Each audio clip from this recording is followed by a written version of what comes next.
Bom dia, pessoal. O título da comunicação é essa, acho que é bastante claro.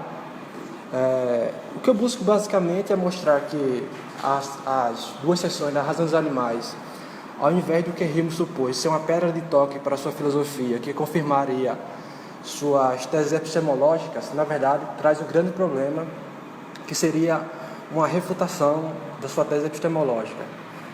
Eu dividi o texto em duas partes. Na primeira vou mostrar a importância dessas seções para Hume, e na segunda vou construir o argumento e mostrar onde está o problema da tese. E eu acho que o texto está claro. Se tiver alguma dúvida, ficar alguma dúvida, no final a gente debate. O objetivo de Hume nas seções da Razão dos Animais, presente tanto no seu tratado quanto na investigação, é bem claro: mostrar a força da sua epistemologia ao defender, por analogia, que os princípios usados para explicar a capacidade de estabelecer relações causais nos homens são aplicados também aos demais animais. Ele pretendia mostrar que sua teoria era ao mesmo tempo simples e forte. Simples porque uma mesma teoria era capaz de explicar tanto as faculdades mentais dos homens quanto dos demais animais, e exatamente por isso a tornava forte, por resistir até esse teste, diferentemente de várias outras teses filosóficas. Hume estava tão convencido que sua tese epistemológica poderia ser aplicada aos demais animais que disse, cito: "Quase tão ridículo quanto negar uma verdade evidente é realizar um grande esforço para defendê-la. E nenhuma verdade me parece mais evidente de que a dos animais são dotados de pensamento e razão, assim como os homens." E além disso, Hume disse: "Qualquer hipótese verdadeira sobreviverá a esse teste, e arrisco-me a afirmar que nenhuma hipótese falsa jamais resistirá a ele." Colocada essas hipóteses, Hume aponta uma espada afiada para seu próprio pescoço, pois se sua teoria epistemológica não for capaz de resistir a esse teste, mesmo por mais convincente que lhe parecesse, ele teria que abandoná-la. Ainda reforçando a importância de tais seções, ele vai além ao mostrar que tal teoria distingue-se das demais teorias filosóficas do seu tempo. Diz ele que essa doutrina é tão útil quanto óbvia e nos fornece uma espécie de pedra de toque com a qual podemos pôr à prova todos os sistemas desses gêneros de filosofia. Assim, além da sua própria teoria, ele coloca à prova as teorias filosóficas dos demais filósofos. Hume chega a esse extremo porque ele percebeu que a sofisticação das demais teorias as eleva a tal ponto que, se observado com cuidado, exclui não só os demais animais, mas também grande parte da humanidade. Diz ele sobre isso: "O defeito comum a todos os sistemas apresentados pelos filósofos para explicar as ações da mente é que supõem um pensamento tão sutil e refinado que não apenas ultrapassam a capacidade dos simples animais, mas até das crianças e pessoas comuns de nossa própria espécie. Tal sutileza é uma prova clara da falsidade de um sistema, enquanto a simplicidade, ao contrário, é uma prova de sua verdade." As seções da Razão dos Animais, portanto, têm essa importância para a filosofia humiana. Ela pretende ser um bom critério para se julgar uma teoria epistemológica como verdadeira ou falsa.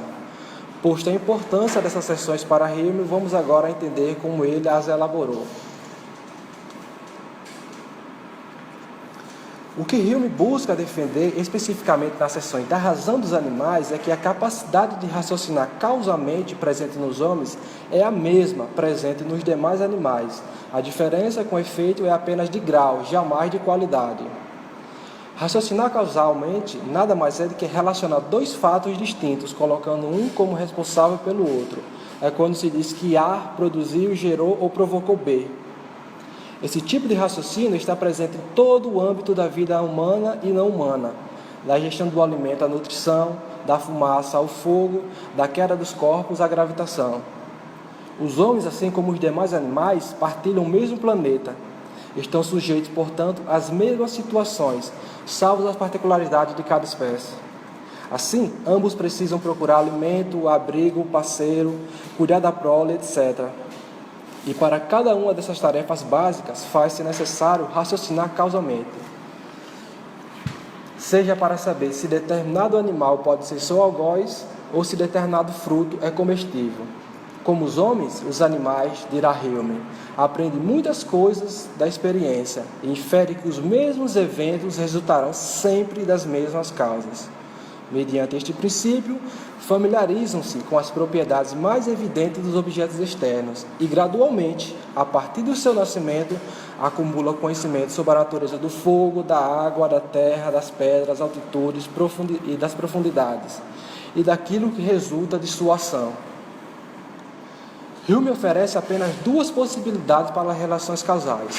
Ou elas se baseiam na experiência, ou então em algum raciocínio a priori. E ele é enfático ao afirmar que o conhecimento desta relação não se obtém, em nenhum caso, por raciocínio a priori. Porém, nasce inteiramente da experiência, quando vemos que quaisquer objetos particulares estão constantemente conjuntados entre si. Confirmando a tese, podemos perguntar: onde se encontra e qual a substância capaz de combater o Alzheimer? Os objetos em si mesmos não revelam as suas qualidades. Por isso, se exige a experiência. Afinal, como seria possível conhecer as relações causais do mundo sem recorrer ao próprio mundo? Para Hume, isso não é possível. As relações causais que conhecemos, das mais simples às mais complexas, são descobertas via experiência. Sem se recorrer à experiência, a imaginação ficaria a esmo, produzindo tão somente sofismas e ilusões. Isto porque todo efeito é um evento distinto de sua causa, portanto, não poderia ser descoberto na causa e deve ser inteiramente arbitrário concebê-lo ou imaginá-lo a priori. Hume não deixa dúvida sobre a impossibilidade de se chegar a alguma certeza causal sem se recorrer à experiência, e isto é muito evidente nas ciências, mas não só nelas. Tanto os homens letrados quanto a generalidade dos homens e mesmo dos demais animais também têm na experiência a sua bússola. Os animais, incapazes de descobrir o que lhes são fatais, tendem a desaparecer exatamente por esse motivo. Para Hume, isso fica mais claro quando se considera os efeitos da adestração e da educação sobre os animais. Diz ele: mediante a aplicação adequada de castigo e recompensa, se pode ensinar a efetuar qualquer classe de atividade. Isto é, ensinar-lhes certas relações causais, como exemplo, fazer um sinal e o cachorro deitar. Em outros termos, os animais, a partir de uma impressão imediata, são capazes de ir além dela, inferindo uma consequência. E a explicação para isso é que este ato está completamente fundado na experiência passada, visto que a criatura espera do objeto presente os mesmos resultados que, em sua observação, sempre tem visto derivar de objetos semelhantes, diz Hume. As inferências causais não se baseiam em qualquer processo racional, argumentativo. Como exemplo disso, fica a questão acima acerca da cura do Alzheimer. A razão, para estes casos, sem experiência, é incapaz de oferecer a mínima certeza. Se isto não parece claro em relação aos homens, certamente não deixa dúvida com respeito aos demais animais. Ora, qual argumento um gato utilizaria para identificar seus alimentos? E como ele faria isso? Se houvesse tal argumento, certamente seria demasiado abstruso para entendimentos tão limitados quanto de simples animais. Para que houvesse tal processo argumentativo, ter-se-ia que ter uma premissa confirmada, qual seja, que a causa pudesse ser descoberta no efeito, isto é, que os objetos transparecessem suas qualidades ocultas. Mas já vimos que isso não é possível. Apresente qualquer objeto desconhecido a alguém e peça para que ele se pronuncie sobre o que o tal objeto é capaz de fazer, e verás que o máximo que resultará daí serão arbitrariedades. Mais uma vez, é o caso do Alzheimer. A relação causal é sintética e não analítica. Esse também é o motivo que não nos permite tirar conclusões razoáveis de um único caso observado. Se as zebras, em seus primeiros meses de vida, vissem pela primeira vez outra de sua espécie ser devorada por um crocodilo ao beber água em um lago, e inferisse desse único caso que não devem beber água, pois é perigoso, seriam vítimas de suas diferenças equivocadas e não dos crocodilos. Essa é uma dificuldade inerente ao raciocínio causal. Ele necessita de vários casos iguais para ser razoável. Isto é, um único caso, mesmo que igual a todos os outros, não é capaz de garantir certeza a tal raciocínio. A explicação, então, para tal ato necessário à vida dos seres vivos é a presença do instinto do hábito ou costume. Diz Hume: visto que toda vez a repetição de um ato produz uma propensão a renovar o mesmo ato sem ser impelida por nenhum raciocínio ou processo de entendimento, dizemos sempre que esta propensão é efeito do costume. O hábito é um princípio da natureza humana sensível à repetição. Conjunções constantes tornam o hábito propenso a renovar a crença na constância futura dessas conjunções.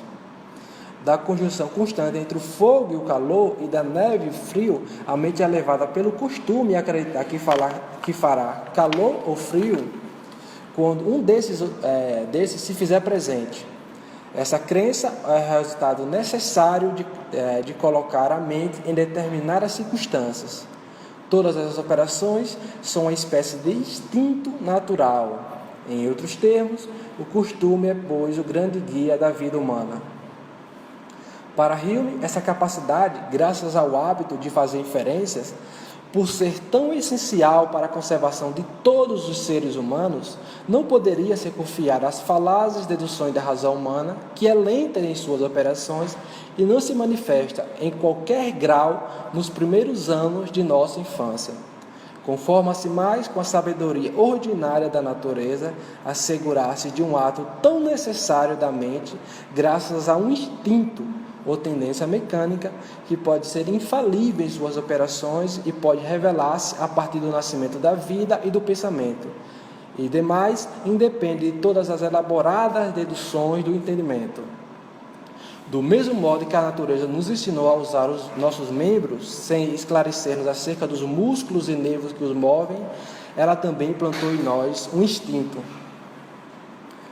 Os raciocínios causais são oriundos de um instinto, e isso explica porque os demais animais também são capazes de estabelecer relações causais. Ele, igualmente aos homens, possui esse instinto, lhes assegurando suas existências. No entanto, ele reconheceu que os animais possuem também outra espécie de instinto, aquele que oferece conhecimento prévio de certas relações causais, como exemplo, a construção de ninhos por parte de pássaros, ou o período de incubação dos ovos, a estrutura hierárquica das formigas, as grandes migrações no período de reprodução de vários mamíferos e até de insetos como borboletas. Não restam dúvidas que os animais são capazes de tais atos. Como eles estabelecem essas relações sem qualquer experiência prévia? A explicação mais plausível são ações instintivas. E o Hume reconhece isso ao dizer: embora o instinto seja diferente, é sem dúvida um instinto que ensina o homem a evitar o fogo, do mesmo modo que ensina a um pássaro, com tanto rigor, a arte da incubação e toda a organização e ordem dos seus cuidados educativos. Em outros termos, ele não nega que seja um instinto, mas é um instinto diferente. Todavia, ao reconhecer a força desse segundo instinto, ele traz um grave problema para a sua teoria. Relações causais são possíveis antes da experiência. Um marsupial prematuro, de alguma forma, sabe que tem que entrar na bolsa de sua genitora ao nascer. A pergunta é: como? Hume garantiu que qualquer tentativa de descobrir os poderes ocultos de um determinado objeto apenas pela aparência é arbitrário. Antes da experiência, qualquer possibilidade é possível. Então, como os mais variados animais, escolhe exatamente a única possibilidade certa. Parece que só há uma resposta. É possível estabelecer relações causais sem recorrer à experiência. E tal afirmativa é confirmada também pela experiência. Assim como falou Massey, Hume e os animais possuem um dom para generalizações cognitivas, com a propensão indutiva, mas apenas os animais possuem dons cognitivos especializados que lhes oferecem conhecimento a priori de inúmeras questões de fato e existência real. Esse é, sem dúvida, um problema sério dentro da epistemologia humeana, que Hume trouxe e parece não ter percebido. Todas as 16 seções da parte 3 do primeiro livro do tratado, bem como de quase todas as seções da investigação, defendem ou partem da premissa de que conhecimento de questões de fato não é possível a priori. Mas, se não é possível, como ele bem defendeu, então porque simples animais são capazes de tamanha façanha? Não há meios plausíveis de se negar a existência desse segundo tipo de instinto, visto que ele se faz presente nos animais mais variados, nos mais variados gêneros e espécies vivas desse planeta. Tentar negá-lo para sustentar a tese principal humeana seria algo que nem o próprio Hume admitiria, já que ele próprio reconheceu sua existência. Uma pergunta que fica é: não teria ele percebido que, ao reconhecer esse instinto, ele acabaria por se auto-refutar? A melhor explicação que encontramos é: embora os animais extraiam da observação grande parte do seu conhecimento, diz Hume, há também outras partes decorrentes do poder original da natureza, superando em muito a propensão de capacidade que tem a ocasião ordinária, e que eles aperfeiçoam pouco ou nada mediante grande prática e experiência. É isso que denominamos de instintos, e os admiramos como algo muito extraordinário e inexplicáveis por todas as investigações do entendimento humano. É essa a explicação de Hume para a existência de tais instintos. Eles são produtos da natureza, e essa capacidade inata de estabelecer certas relações causais por parte dos animais é tida por ele como inexplicável. Alguns kantianos podem aqui enxergar uma brecha para encaixar os famigerados juízos sintéticos a priori, mas não há qualquer espaço razoável para tal. Afinal, como supor que uma borboleta seria capaz de, se fosse portadora de conceitos e intuições, saber a direção exata e o período certo para migrar, enquanto até mesmo os maiores entomólogos têm dificuldades para explicar esse ato? Ademais, apontar que tal capacidade é oriunda da razão é supor, no entanto, algo no mínimo estranho. Afinal, até insetos como abelhas possuiriam essa capacidade racional. Além de tudo isso, como afirmou Massey, tivesse Kant realmente entendido Hume, ele teria reformulado sua famosa questão assim: como é possível o conhecimento a priori de questões de fato para animais, enquanto não é possível para humanos? Esse é, sem dúvida, um enorme problema dentro da epistemologia humeana. Mas talvez o maior erro de Hume foi ter afirmado que tal ato extraordinário da natureza é inacessível à investigação humana. Sua perplexidade, quem sabe, não teria sido melhor posta se ele tivesse dito: até então, pelo conhecimento que temos acerca do tema, não podemos ir além da afirmação que tais atos instintivos presentes em muitos animais são produtos da natureza. Isso porque, posteriormente a ele, o naturalista britânico Charles Darwin propôs a teoria da evolução das espécies por seleção natural, e tal teoria contém, se não o germe, a resposta para esse verdadeiro impasse humeano. É isso.